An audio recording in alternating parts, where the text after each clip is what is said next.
Bonjour tout le monde, bienvenue dans la Minute PN où aujourd'hui nous allons parler de la victimisation. Mais pas la victimisation du PN, la victimisation dans laquelle on peut sombrer durant sa relation PN.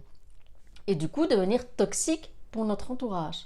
On devient toxique malgré nous. Alors, je vais vous expliquer ce qui s'est passé dans mon cas. Il y a un moment dans ma relation PN où j'ai basculé dans la victimisation. Alors, j'étais comme ça avec mes amis. Je prenais par exemple mon GSM, je disais mais t'as vu ce qu'il m'a écrit? Tu te rends compte? T'as vu? Mais incroyable! Tu vois ce qu'il fait? Non, c'est incroyable! Et tu sais quoi? Tu sais ce qu'il a encore dit? Tu sais ce qu'il a encore fait? C'est incroyable! Non, mais franchement, moi j'en peux plus, hein! Moi je peux plus ce mec, hein! Et j'étais comme ça, toujours dans la frustration, dans la colère. Et jusqu'au moment où une amie m'a dit, mais écoute, mais non, ça suffit. T'agis ou alors t'arrêtes de te plaindre. Et ce qui s'est passé, c'est que dans la victimisation, c'est dangereux. Parce qu'au début, voilà, ça me faisait du bien. Parce que en même temps, on s'intéressait à moi quand je racontais mon quotidien avec cette personne. En même temps, ça me réconfortait de me dire, ah ben voilà, en fait oui, c'est pas normal. Ok, il a bien des réactions anormales. Et ça me faisait du bien d'avoir des gens qui me posaient juste la question, salut, comment ça va aujourd'hui? Comment tu vas? Ça va mieux? T'as pensé à toi?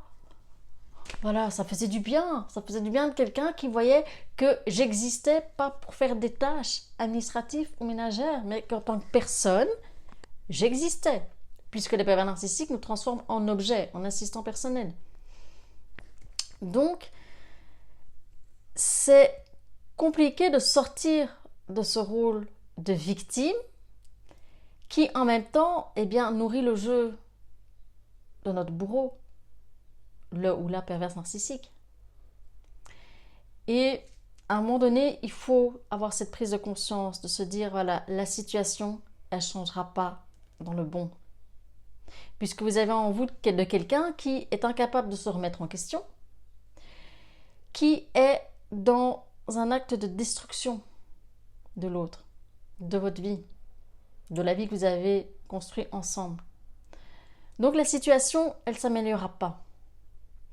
Et il n'y avait personne qui allait venir, un commando qui allait dire ok, t'as 5 minutes là, prends tes affaires, on prend tes meubles, voilà tes faux papiers, voilà ton passeport, tu pars au Mexique, voilà ton identité, enfin voilà, wow. Voilà, ça n'allait pas exister. Donc la seule solution pour sortir de là, c'était de retrouver son pouvoir personnel, de retrouver la responsabilité de sa vie, de ne plus attendre que l'autre fasse enfin ce qu'il m'avait dit qu'il allait faire, mais ça depuis un bail, mais de dire voilà, maintenant, stop. La seule personne qui peut changer les choses, qui peut me sortir de ce caca, c'est moi. Et c'est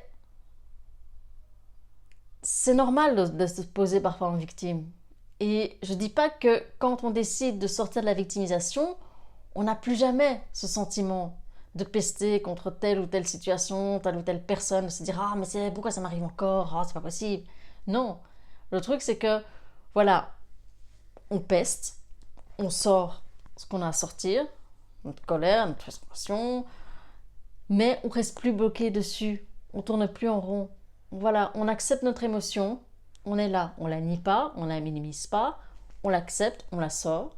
On dit voilà, là j'ai un sentiment d'injustice, c'est pas juste qu'il me tombe dessus. Mais comme on a repris petit à petit la responsabilité de sa vie et que on a l'habitude de poser de plus en plus d'actes, de passer à l'action, on reste plus bloqué. Ok, il m'arrive ça. Ok, je sors que ça me gonfle ce qui me tombe dessus, mais ok, j'agis.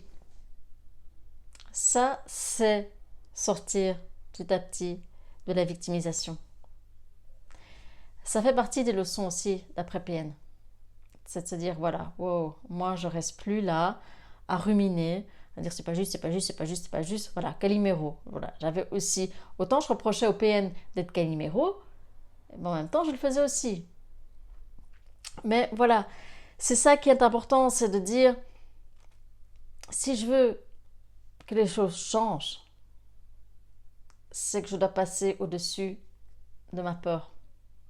C'est que je dois aller vers l'amour de moi-même, vers l'amour de la vie.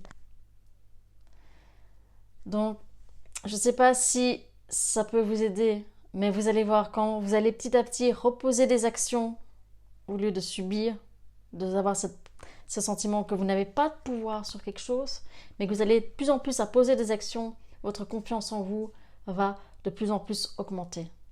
Parce que vous allez vous rendre compte que vous vous débrouillez bien, que vous êtes capable de faire des choses.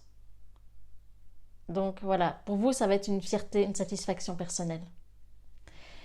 Et je ne vous cache pas qu'il y a une rééducation mentale à faire pour sortir de ce statut de victime.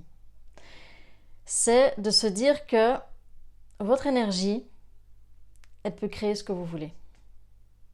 Mais votre énergie, c'est vous qui la dirigez. Donc soit vous laissez bouffer par du négatif et votre énergie, vous la focalisez que sur du négatif. Alors vous savez ce qui va en ressortir. Ou de vous dire, ok, tout n'est pas si noir. Il y a moyen, il y a toujours moyen d'apporter de la lumière dans son quotidien, dans ses actions, pour avoir une certaine balance, un équilibre. Donc, ça prend du temps, mais voilà, il y a toujours moyen de trouver un bien-être, des solutions. D'accord ? Donc, ne vous enfermez pas, s'il vous plaît, dans la victimisation si vous êtes encore avec le ou la PN. Essayez de sortir de là. Parce que là, vous êtes occupé de le nourrir aussi. Puisque vous renvoyez l'image que, il ou elle est toute puissante. Donc voilà, courage à vous, vous pouvez sortir de cet état. D'accord ? À bientôt.